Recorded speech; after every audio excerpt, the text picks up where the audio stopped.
Alright, so for those of you just tuning in, my name is Resonance22, and today I have the honor of co-casting with Promi for the Masters of AI Grand Finals. This is going to be Game 3 in a Best of 5 series, and we're going to see a 3v3 on the map Yucatan, on Mongolia, which features many of the best Userpatch AIs out there. Thank you so much, Shadar, for an additional $25. I really appreciate it. He says, in advance, I don't want you to sue me for an overdose of your daily cookie milk consumption. Here's the money for the heartburn. And thank you, NateWare28, for the sub. So anyway, this is a 3v3 featuring some of the most advanced Age of Empires 2 AIs out there. So it's going to be 3 Barbarian AIs versus 1 Horde, 1 Promi, and 1 Barbarian. People in the previous games expressed that they felt that Juggernaut might be the weakest link on the evil Kitties team. And it's worth noting that not only do AIs have their off days, but in this game, there will be no Juggernaut, so we'll have to see how that plays out. So yeah, welcome to stream, mate, dude. Are you ready, Promi? Yeah, absolutely. Alright. 3, 2, 1, go! Alright. Also, one thing I wanted to note is that, yeah, the teams had the same civilizations in the first 2 games, and now in Game 3, they chose a different one to drop. So, Juggernaut had the Chinese, which is now missing from their team. And the Barbarian team decided to keep the Chinese and drop the Mongol civilization instead. Oh. So, yeah, I think the main motivation is the team bonus, which is really nice for the AIs with the improved more food on farms. Just want to say that. Yes. Now, what do you think about the map Mongolia with AIs? Okay, it's for AIs. I think it doesn't play that much different from Arabia because while humans are able to quickly wall here, for example, pallets at walls, AIs can to some extent. That's something new I will talk about in a second, but can only wall in a square circle around their town center, so they can't really use these. More closed spots on this map here to quickly wall off. It is actually possible with the user patch for AIs to place their buildings at a specific spot, but the problem is that it may be off by 1 tile. And if you're building houses or a market or whatever, it doesn't matter at all. But if you're building a wall, and it might be off 1 tile to the top or something or to the bottom, I don't know. It doesn't really help. So what the AIs are doing though with these walls is that they are sometimes placing them around a tower. So they just tell the game to build the wall tile exactly where the tower is standing. And because it's off by 1 tile, it will then place it on all the tiles around it. So that works out really well. Sometimes, at least. Yeah. So let's look out if Barbarian is going to do this or not, because he's the only one, I think, who does it at this moment.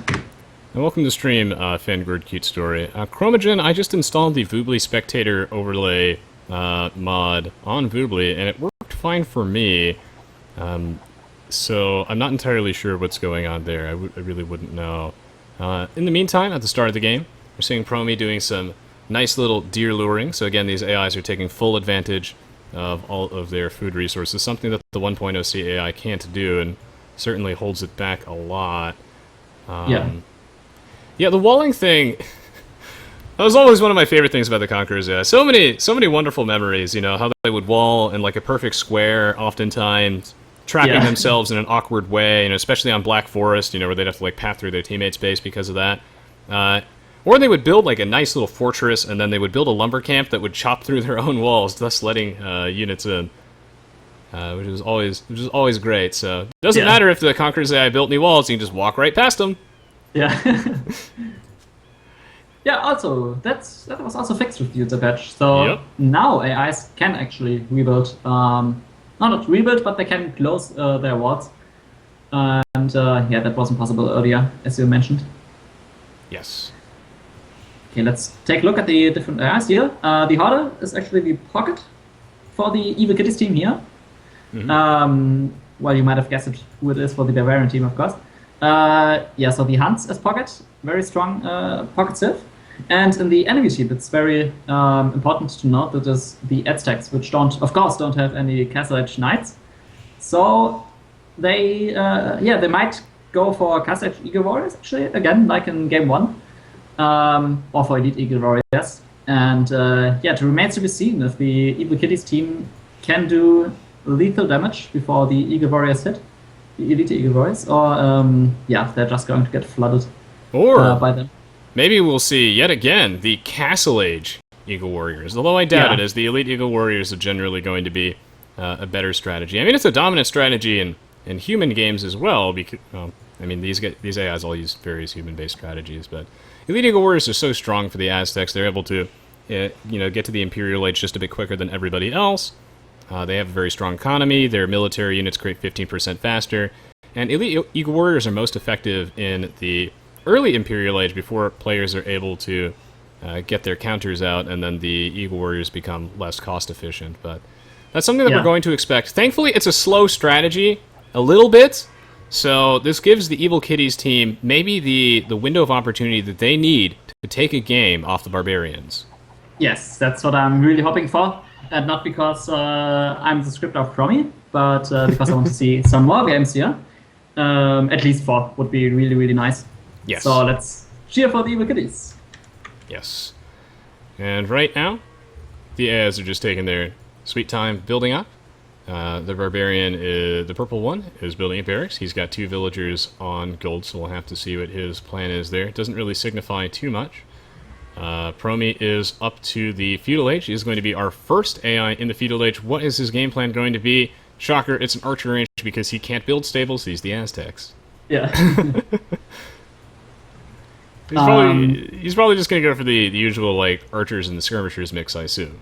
Exactly. Like, he can go, for example, for pure skirmishers or something, but as the Aztecs right now, he doesn't want to do that.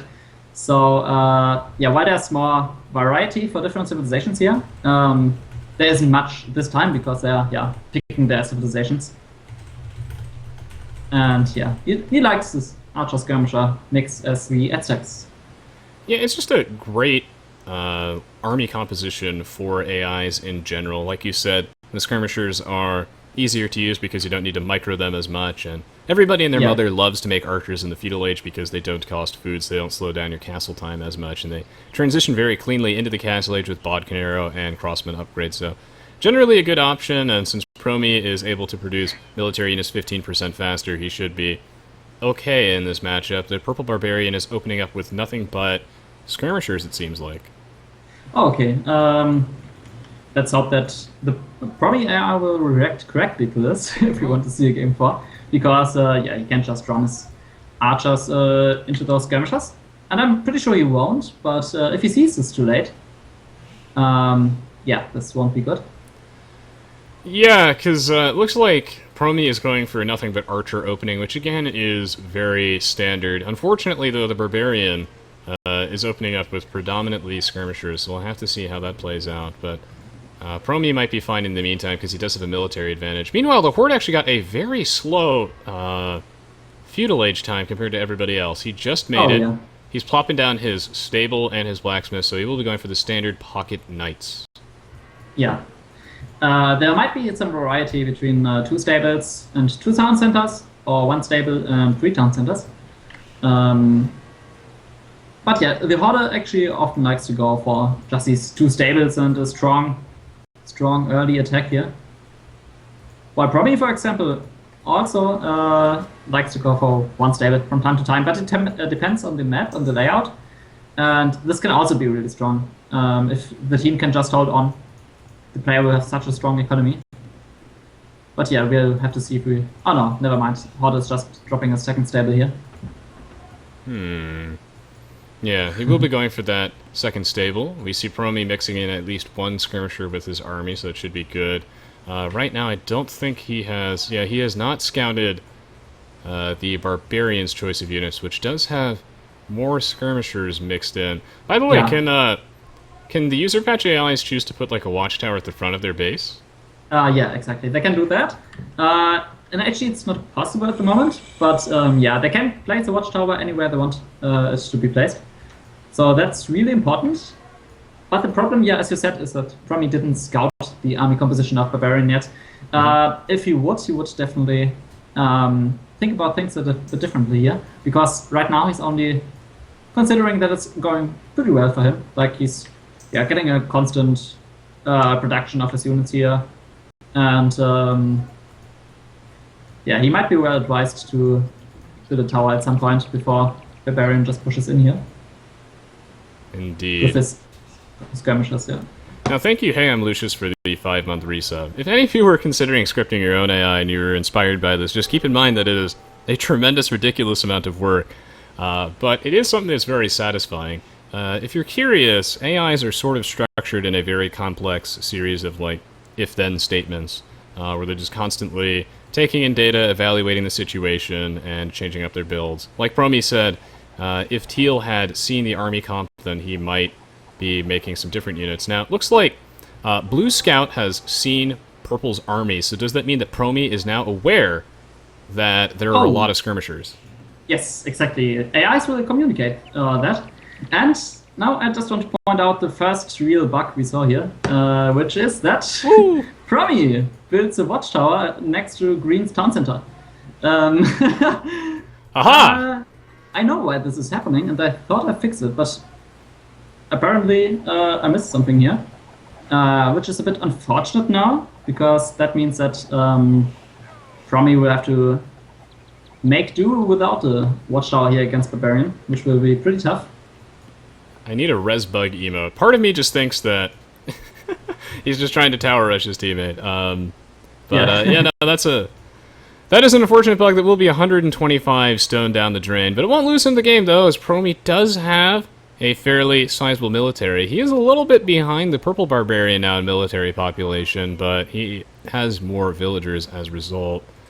Padded archer armor out for Promi, as well as fletching, so overall he's a pretty good defense. And speaking of defense, the Purple Barbarian player is about to have to deal with a bunch of Green Knights, and he won't have backup from... Well, he might not have backup from his pocket, who, by the way, went Castle Age Eagle Warriors and a couple of Spearmen. Oh, it's odd that Promi isn't tapping. Usually they communicate pretty well together. But, also, as you said, Yellow isn't tapping yet. Oh, now he's moving. So let's see how these Knights do here. It's, of course, very fortunate that the Purple Barbarian didn't train very many spears yet. He has about 3 of them to the right, but these Knights are killing very many archers and skirmishers here. I mean, the Knights have bloodlines. They have +1 defense, so the Horde has all the right upgrades for this situation, allowing him to soak up all those ranged attacks from Barbarian's army, and just really punish him for going so heavily into skirmishers and archers. He's mixing in spearmen now, which is absolutely the correct decision, but still, he ended up losing a lot of his army, and we see his score dropping a lot. Sure, Yellow has shown up, but it might be too little too late. Promi didn't even really need to help him, so it looks like this might even the game out a little bit. Yeah, that's really good. Like, Promi is ahead 30 population of Purple here right now. Oh, wow. And I also know why he didn't attack Promi, but yeah, that's not something very important right now. But the attack was definitely good. Just Green needs to be careful not to suicide his Knights here. Yes. It looks like, though, that he is going to suicide a couple of them, which is not the end of the world. It's really... The Barbarian seems to like these, or at least in the 2 games that I've seen so far, and he seems to go for the Castle Age Eagle Warriors more often than I would have expected, as opposed to the fast Imperial Age into Elite Eagle Warriors. And he's even mixed in a couple of pikemen in here. What do you think about that? Okay, so I'm also surprised, because I also saw him with Elite Eagle Warriors very often. But yeah, the pike mixing in, I actually talked to the Max about this, of course the creator of Barbarian. And it's a thing which is especially effective against AIs. It's also decent if you go for the strategy with the Eagles in the Castle Edge, because you might not... it would be pretty close to beating the Knights, and you probably wouldn't be able to beat them. But with the pikes, you always have the pressure. Of course, you can chase them down, but yeah, you can, for example, just as the Yellow Barbarian is doing here, you can defend position on the map without the Knights being able to move in, and this is pretty strong. Barbarian also does it sometimes when he's crushing, night rushing, that he's adding in a few pikemen. But yeah, especially with the eagles, it can be so strong against an enemy who is just going for knights here, just as you saw. Ooh, you probably also already noticed this on the bottom side here. Yeah. It looks like the red barbarian is putting a ton of pressure on the blue one, and the big problem for Team Evil Kitties currently is that the blue barbarian AI is the only player left in the game that is currently still in the Feudal Age. Now, granted, he is doing a little bit better than Purple, but Purple's in the Castle Age, and that tech discrepancy is going to be a huge problem for him, as Red's moving in with, again, a predominantly ranged army. I actually do like mixing in the pikeman thing. It's kind of cute. And I think Castle Age Eagle Warriors are a bit underrated, even though Elite Eagle Warriors are generally going to be better. Right here we see that Blue does make it to the Castle Age. He's not taking a disadvantageous fight here and losing all of his units, so it's good. He's being patient. Yeah, definitely. But yeah, that was pretty late. He also already lost some villagers. Purple has the lowest civilian population, though. But yeah, behind this, that's also one thing we have to note when we talk about this Eagle Warrior strategy. He has a very strong economy. He has 94 villagers right now at 28.5 minutes. While the Horde, so he probably went for pretty fast 3 town centers. And he was able to afford that because he mixed in pikemen. So he was still being competitive against the enemy pocket, because he had the exact hard counter. And for example, the Horde is down 20 villagers now with the same military population. Of course, knights are a bit stronger, 1 versus 1 against the Eagle Warriors, but the Horde would really have to deal some damage here, or Yellow will just be ahead. And about the Horde, here he comes as he's sending in a bunch of his own knights to go help with our blue barbarian friend, who, by the way, has done a very solid job defending against 2 players on his own. This is something that I think that is important for human players to do as well, but we noticed that the blue barbarian sat at his town center with his army, not taking the fight, waiting until he got to the Castle Age. Then he got crossbowmen and bodkin arrow for that huge power spike, because those upgrades are pretty cheap, and they make a huge difference. And then he started defending. Yeah, that's super important, because if you just lose all your archers and skirmishers a second before you reach the Castle Age, that's so heartbreaking. And you wouldn't be able to fight this at all. And now he's, well into life. Of course, he took damage and only has 51 villagers right now. But yeah, he has a decent military count left, and he didn't completely die, so it was a success. Indeed. Now, welcome to the stream, Bob, Jimmy, good to see you. Promi, have you seen the one of the Horde's knights that's in the Blue Barbarian's base near his lumber camp that's stuck in the tree line? It's not just Age of Empires 2 HD Edition. It's a rare bug, but it's always a great one, and I consider it a sign of good luck whenever a knight gets stuck in a tree line. It's pretty rare, but it does happen. Yeah, he probably likes the nature, just wants to take the stroll to the forest, but doesn't want to come out anymore. This game is looking very good for Team Evil Kitties so far. It's worth noting, though, that even though Purple took a lot of damage, he is actually not dead. Far from it, in fact. But Team Evil Kitties is in a relatively decent position here. This game is pretty close. If they can keep putting the pressure on Purple, they might just be able to kill him. The Blue Barbarian took some damage, too, but he's fine thanks to the Horde. Now we're really just waiting the calm before the storm for the next attack. Yeah.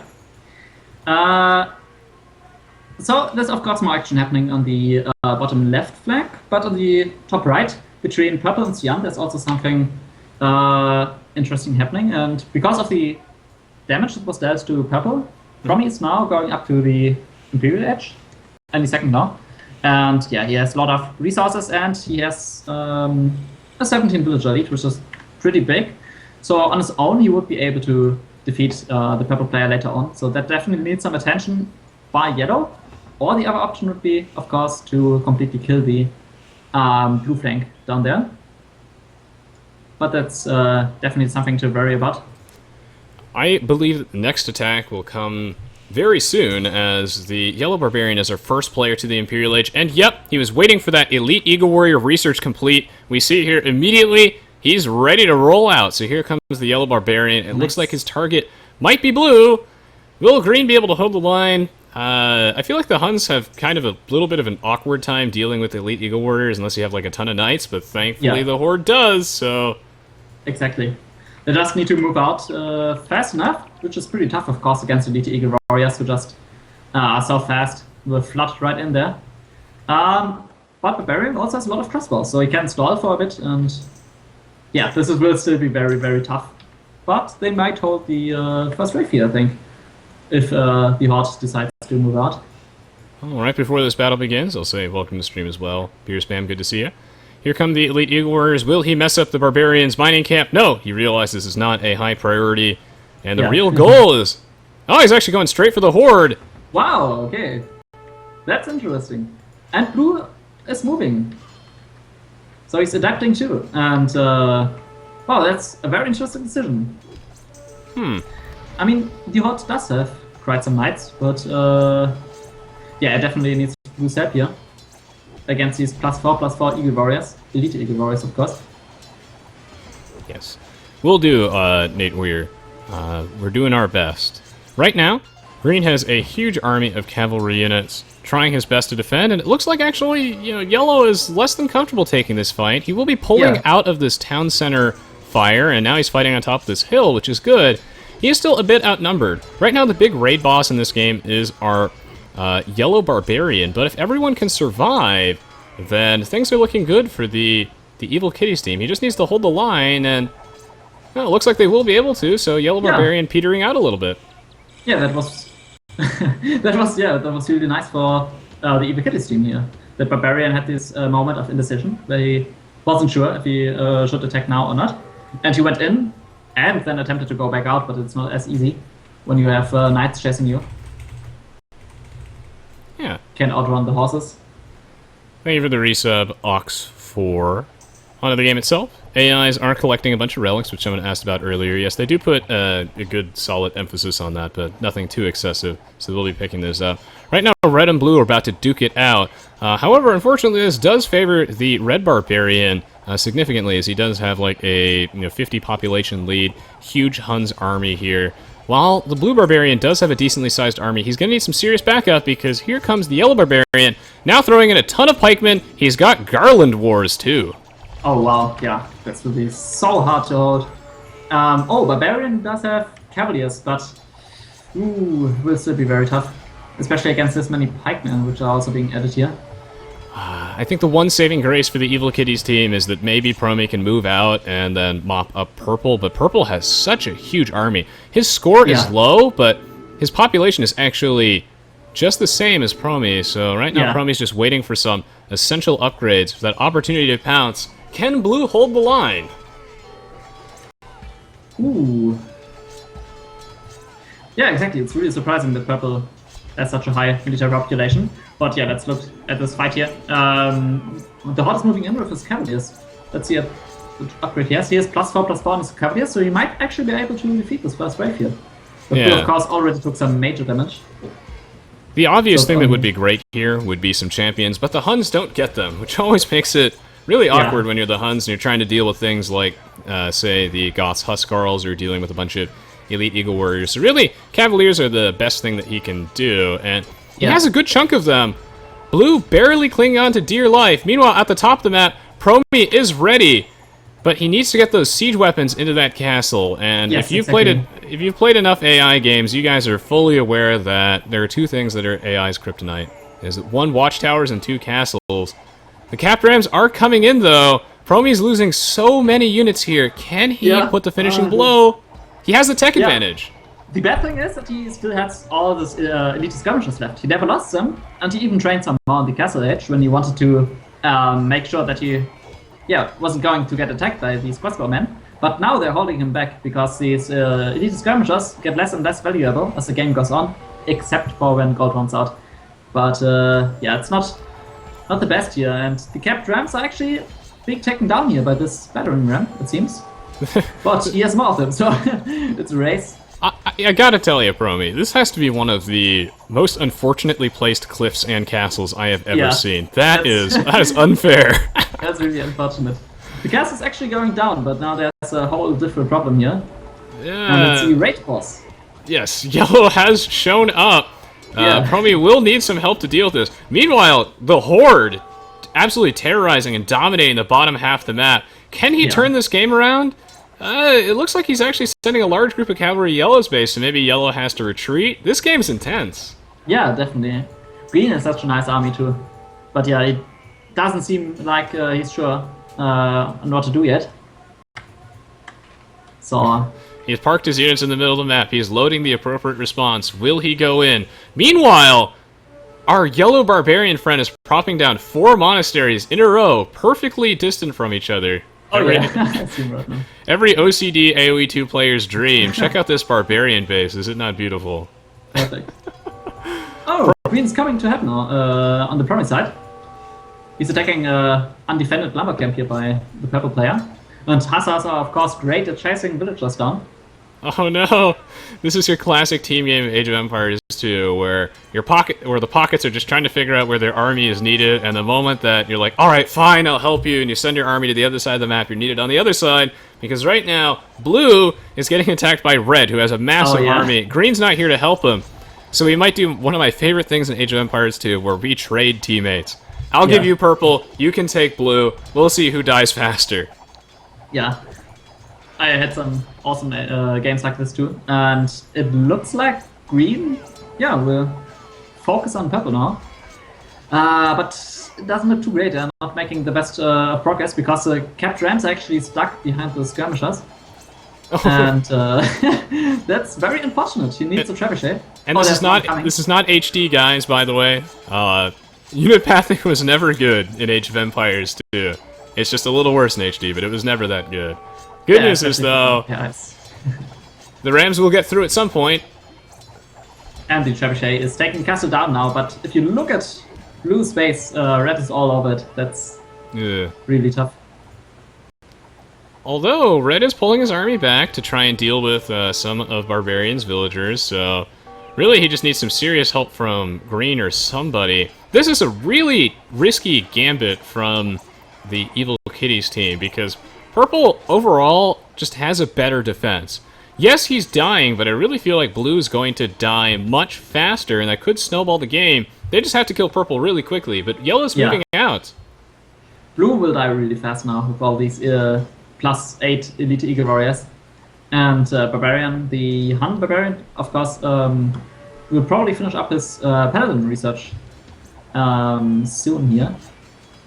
And their Barbarian lost his... Oh my god, it's so... I always just say the name, but for Barbarians in the game, of course, I have to mention the color too. Yeah, the Blue Barbarian just lost his main town center here. And as I mentioned before, this is, of course, really bad for humans, but especially bad for AIs, because this will, throw them off quite a lot. But it doesn't matter too much right now anyway when he's being attacked by 2 enemies. But Yellow just switches back here to Promi, it seems. It looks like the Horde is transitioning very heavily into cavalry archers. So he's changed his game plan, and he's now got the heavy cavalry archer upgrade. He is... Whoa! Some of the monks are spazzing out there. I wish I could dance that good. And the heavy cavalry archers are going to be an interesting choice, backed up, of course, by Promi's Aztec skirmishers. Purple will certainly die here. It looks like Red, though, is not content to finish the job yet on Blue. Like, Blue is bleeding out, but Red doesn't have that much of an army left anymore. Yeah. Well, this is going to be interesting. Promi has his +8 champs in there, backed by the heavy cavalry archers. It just depends on how much Yellow is able, what Yellow is able to do here, how much damage he's able to do.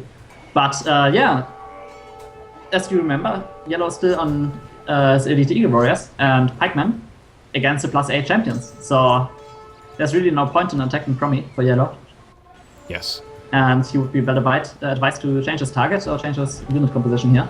I really like Promi's choice of units in this game. I think it's excellent for the situation. He's got such a well-balanced army with the elite skirmishers and then the infantry line, and the champions are just a great way to catch the Barbarian off guard, who committed so heavily into Elite Eagle Warriors. He's not really sure what to do. I think the right answer here, though, would be some Elite Jaguar Warriors, which he does have a few of. It's just that it's difficult to keep up with that level of production since you can only make them from castles. Yeah. Let's see. Horde is the AI trade. I think the Barbarian team actually has a better trade line than the Kitties team, although it's hard to say since the trade line is split up a bit. But yeah, champions are less gold reliant anyway. And wow, actually it looks pretty good for the Kitties team right now. They're still behind, but if you look at blue, he's not completely dead yet. And purple, yeah, I don't know about that. I'm searching for a town center right now, but... Yeah, blue has more population than purple, so Evil Kitties showing... Yeah. They're looking pretty strong here. This game is very close. It's turning into a 2v2 Mongolia slowly. And Necrolam, this is the Voobly Spectator Overlay. One of the many fancy Voobly mods that work if you have access to... Well, actually, I don't know if it works in 1.0c, but it's a Voobly mod. Does not work in HD. Yeah, and blue says 2 town centers. Well, not for long, because Red is attacking them now, but... He had. Yeah, or he has for now. Oh, this is not gonna last us. Here comes the siege rams and the cavalry. Red's coming in to finish the job. Still, though, purple kind of out of the game. So now it's up to Promi to swing in there and fight the Barbarian. Aztec War. Can he win that fight? We'll have to see, because it looks like the Barbarian's just not interested, and he's just going straight for blue. The easy kill. See, guys, I'm helping. I really think... Yeah, the Evil Kitties still have a very decent shot at this. The problem is that the trade line of the Evil Kitties team is running into blue space, and that's very bad, of course, since blue is very much dead. And... yeah...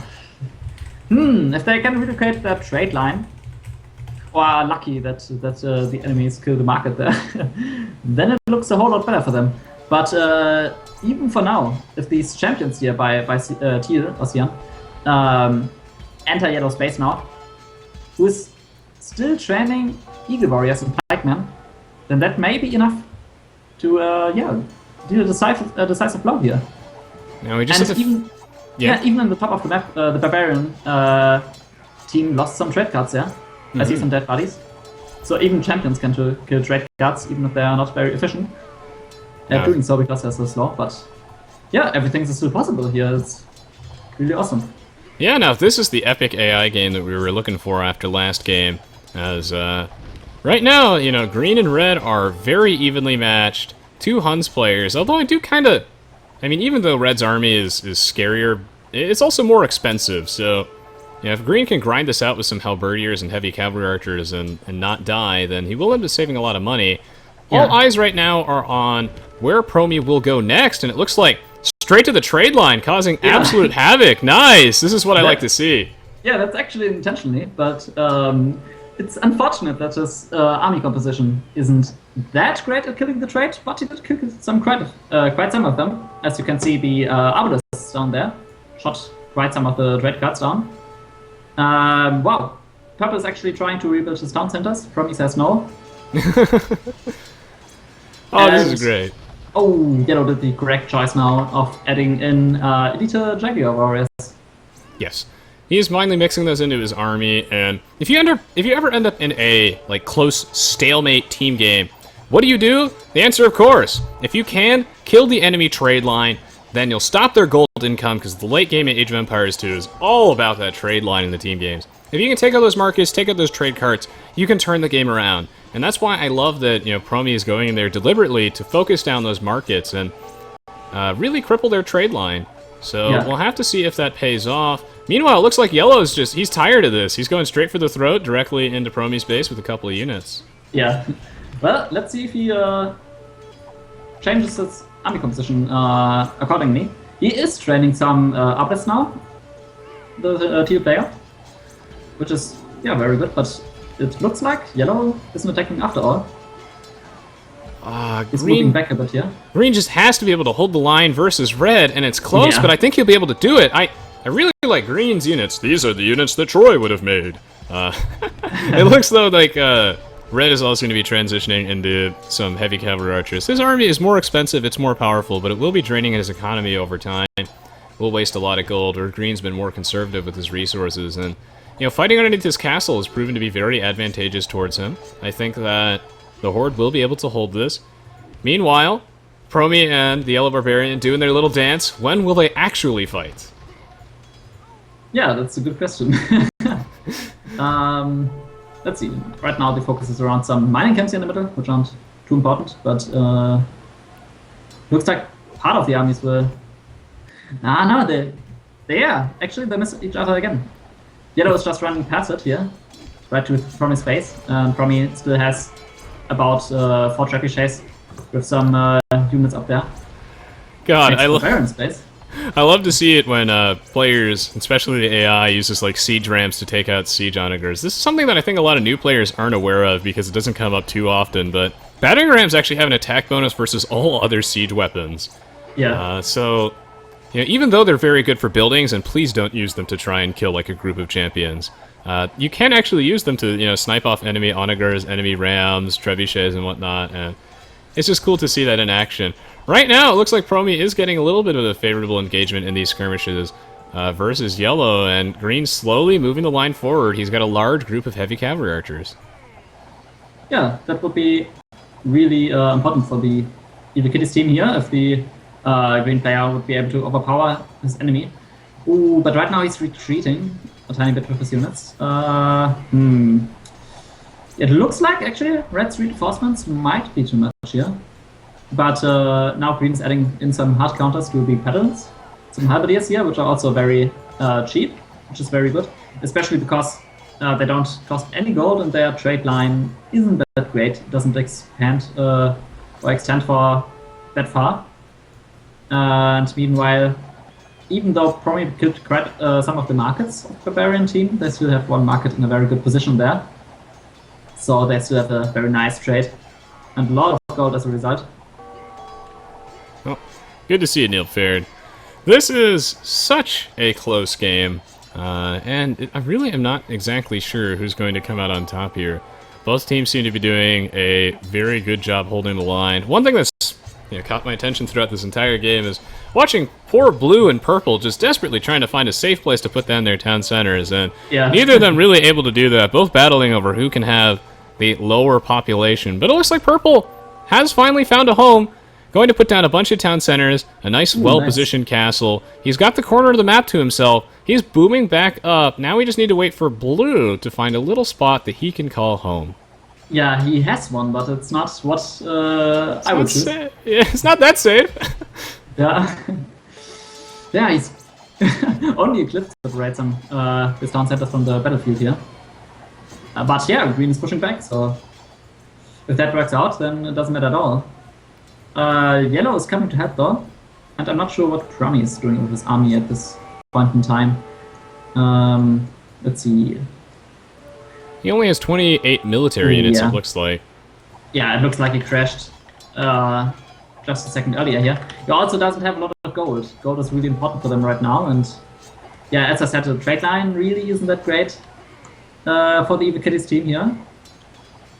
But yeah, he's still training champions and juggler warriors, which will do decent against Yellow, who has the same army composition. Such a close game.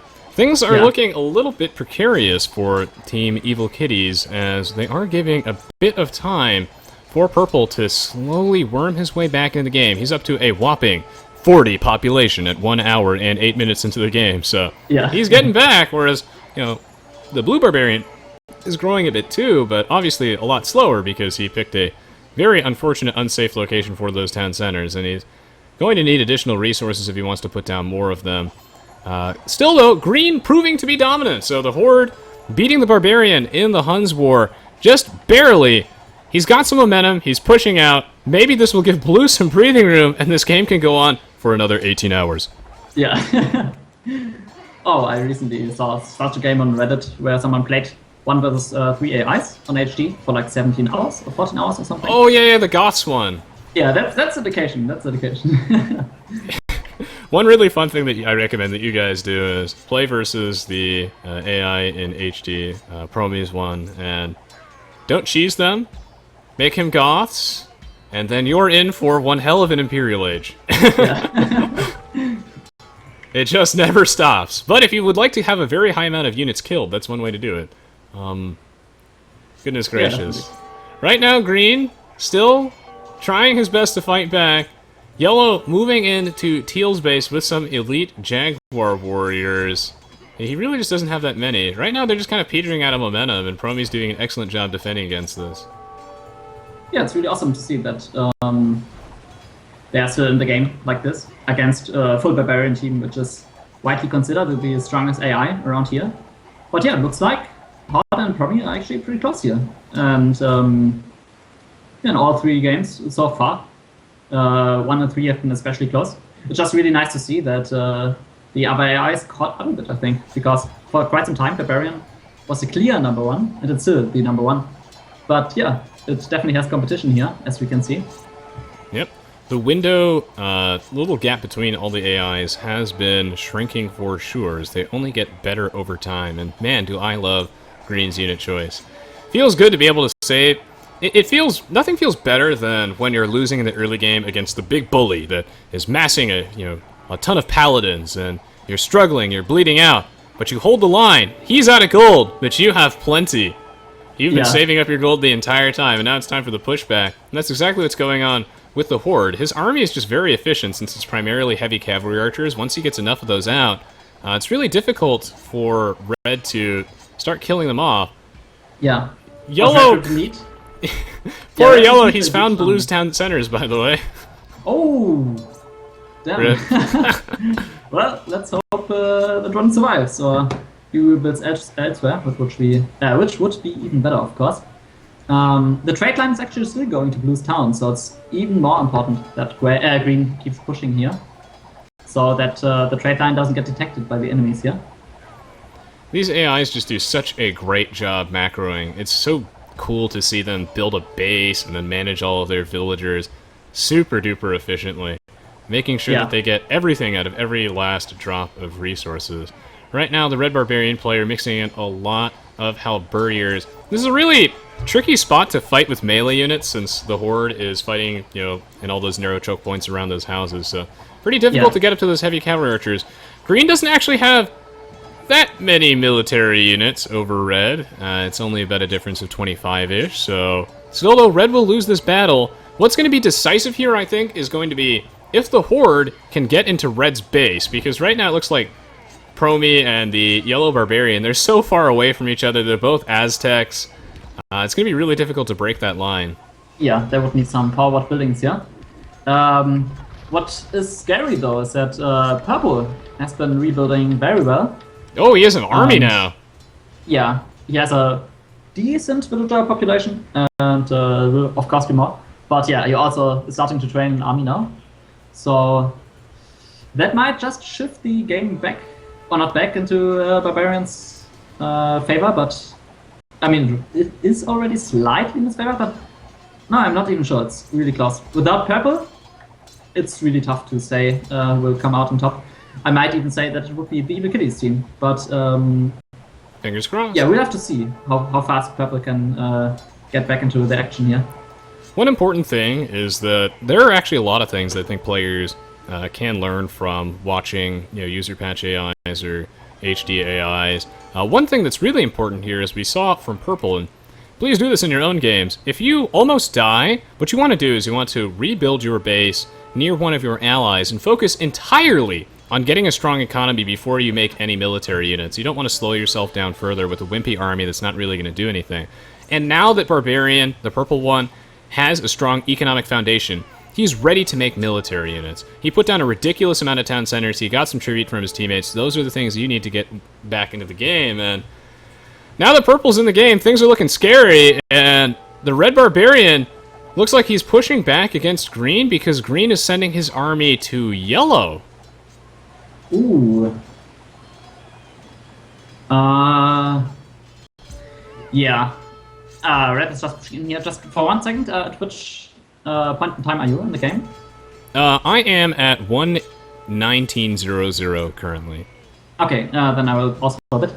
But yeah, so I looked into the future for 1 minute, and Red is launching a strong attack, while the Horde has his army all the way out here. Poor blue.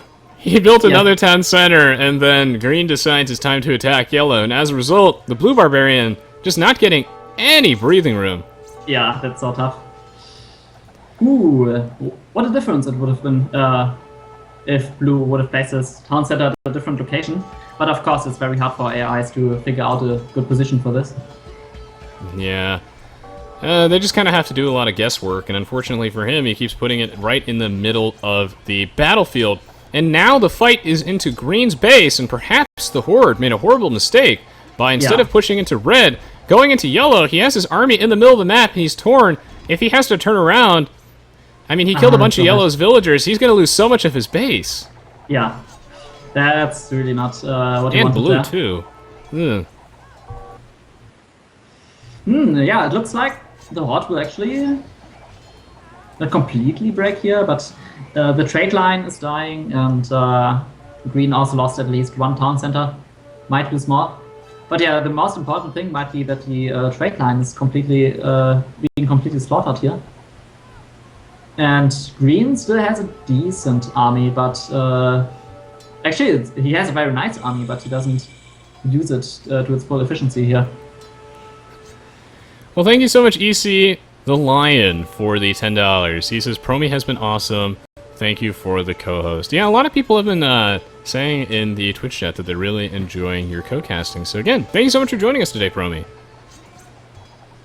Yeah, it's a great pleasure, and I enjoy it a lot too. It's really fun, actually.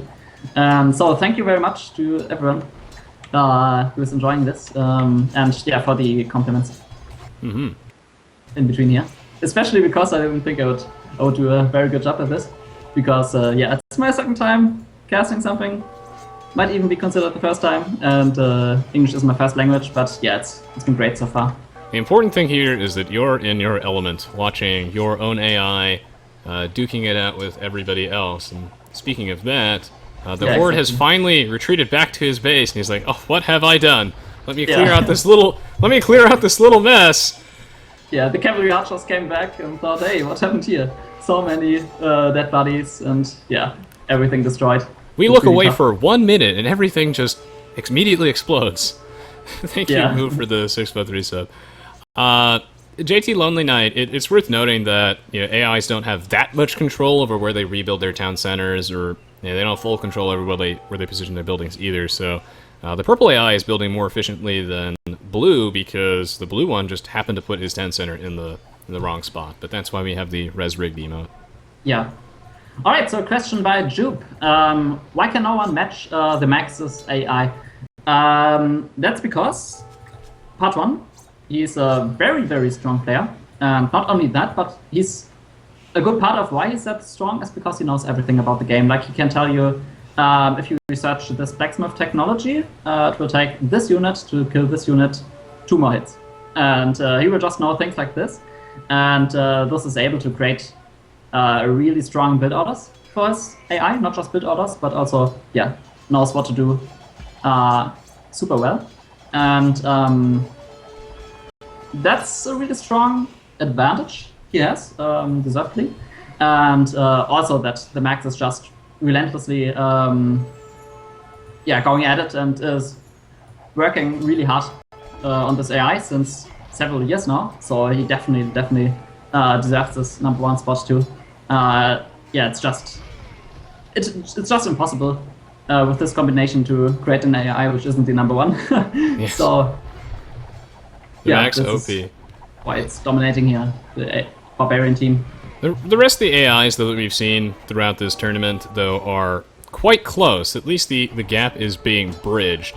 Unfortunately, though, it looks like the purple Barbarian, he's been bullied all game. He's tired of it. Now he's the bully. He's back. He has a huge base, 184 population. He's making a nice little Wolo comeback here, and with his huge army, Promi's like, I didn't actually mean to hurt you, man. I'm sorry. Just wanted to check in on you. But yeah, Yellow is attacking on the left side, not primarily, but he has a few siege drums there, a few Jaguar warriors, and this is also already, tough to deal with when you're being attacked by purple on a different front. Yeah, the 2v1 is just too much for the Promi AI to handle currently. You cannot deal with both those players at the same time. This is absolutely ridiculous match, as the Horde has done an excellent job duking it out with the Red Barbarian, same with Promi dealing with the Yellow Barbarian, and they would still be fighting right now if it wasn't for that meddling purple. The really decisive factor here is that Blue kept putting his town centers in the worst possible locations and then getting punished for it, whereas Purple actually managed to, after losing like 20 of them in a very funny manner, that he actually got them in the right spot, and now his base is colossal, and he's back with a vengeance. Now it's a 3v2. I never would have guessed that Purple would be the one to turn this around. Yeah, absolutely, same. Like, it looked really good for the Evil Kitties team when the Blue Barbarian survived longer than Purple did. But yes, the town center placement was so crucial. And I was asked why this happened, why Purple places town center in such a bad spot compared to Blue. And I think it was probably because there was no space behind green space, and maybe he didn't scout the area behind teal space, so he just placed it somewhere else, while Purple just placed it a bit further to his own back, and yeah, was fine with that. Yeah, this is a rather unfortunate situation, but it happens. I forget if I said thank you, but thank you, Move, for the resub. This might actually be close to the end of the game, as there's no way that Promi can hold off against both of these players, doing such a great job versus the Yellow Barbarian, but now the Yellow Barbarian recognizes that with Purple, he has so much map control that he even dropped a forward castle onto Promi that wasn't there. Now Green has to come and defend, and if Green has to defend, then he is applying no offensive pressure, and as a result, you have to play to win, not play to not lose. So things are looking tricky for the Evil Kitties team. Yeah, looked really, really good for quite some time, for actually a very long amount of time. Yes. But yeah, the rebuilding of the third player was so crucial in this game, and it definitely worked out in favor of the full Barbarian team here. And they're just slowly petering out. Green trying desperately to rescue his ally with a large force of... Oh, huh? No, the watchtower of Promi, the bugged watchtower next to Horde's town center is actually getting some shots off now. Nice! He went for the long haul, just as planned. He knew that Green would be under attack at some point, and he would need the assistance. Yeah. Now, what are some of the other things that you're really proud of about your AI? You mentioned that the Promi AI for Userpatch does finish off weak players. What are some other really cool things that the Promi AI does? Alright. First off, it doesn't perfectly fit the question, but what I was very proud of was that I was the first person who let his AI do a flush in a way that humans would do it. Because on one OC, you had so many handicaps that you could just let your AI do a fast castle, because you couldn't even retreat out of town center fire with your units. So you didn't even attempt to flush. That's why Resbot fast castles a lot, because it used to be 1.0 C. Yeah. And Promi was the first AI who realized that the user patch added enough features now to create a strong flush. And so I did that. And for just 2 days or something, I beat every AI 100% of the time. Nice. Like Barbarian, Horde, it didn't matter, because the flush was just too early for any fast castle. And of course everyone adapted. And now Barbarian, of course, the scripter didn't waste any time on implementing a very strong flush to his AI, which is probably a bit stronger than Promi's. But as we saw in this game, Promi also survived, so it's pretty close. But yeah, Barbarian, of course, awesome. And things that I'm proud of. I think the Elite Eagle Warrior Rush is pretty well executed. I didn't see it in a situation where I could directly compare it with an enemy one. But that's pretty nice. Then it has a pretty decent 3TC 1 stable strategy, which is pretty good.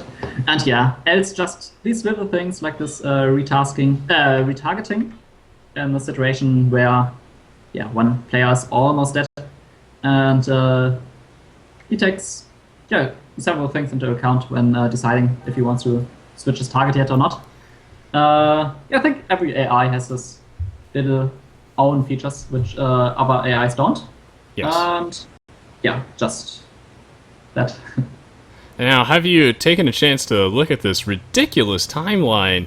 I cannot believe that Purple started. You barely see him on the timeline, and then towards the end of the game, he's one of the biggest. Oh yeah, he was wow. He had absolutely no military at all, and maybe I don't know, like 7 villagers or something, and some trade cards, so even less villagers, and he rebuilt back to full strength because of the help of Yellow, who covered for him in the meantime. And Promi wasn't able to push through in one clean sweep against Yellow because, yeah, it's still Barbarian, still very strong.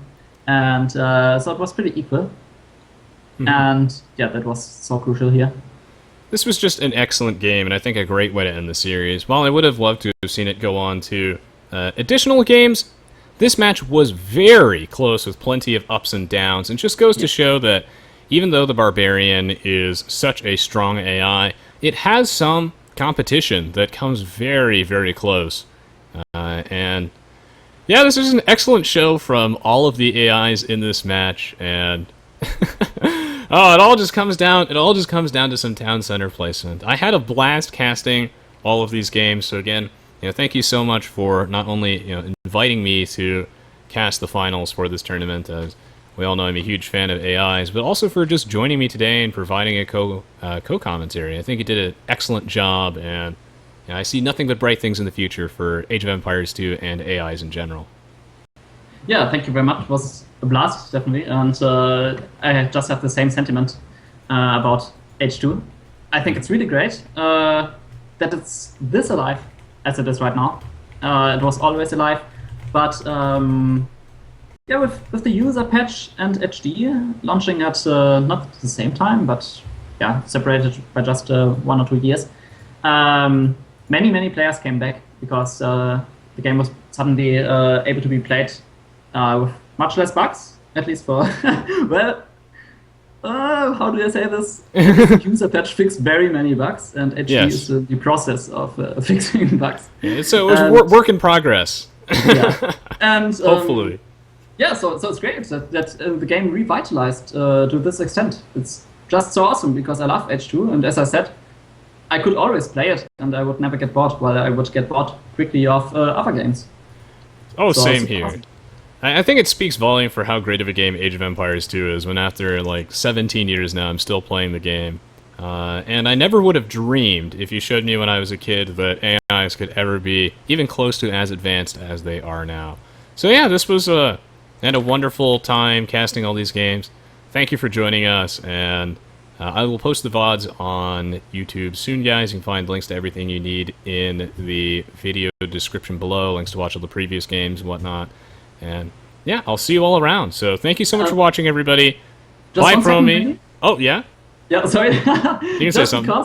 Just because you notchable asked me like 10 times in the chat now to say something specific, I just wanted to give him a quick shout out here and say that ich Schnitzel absolut liebe. And yeah, that was it. Yeah, so just had a lot of fun, and thank you very much, everyone. Yeah, and let me know in the comments below if you also love schnitzel. Alright, guys, I'll see you around soon. And JT Lonely Night, my allergies are, they're okay, I'm getting by. But it's the spring, so it's the summer. Once the fall comes around, I'll feel great. Alright, see you guys next week. Thank you so much for watching. Live stream schedule on my Twitch page, and you'll find links to everything you need, including more information on the tournament in the video description below. See you all soon. Have a wonderful day.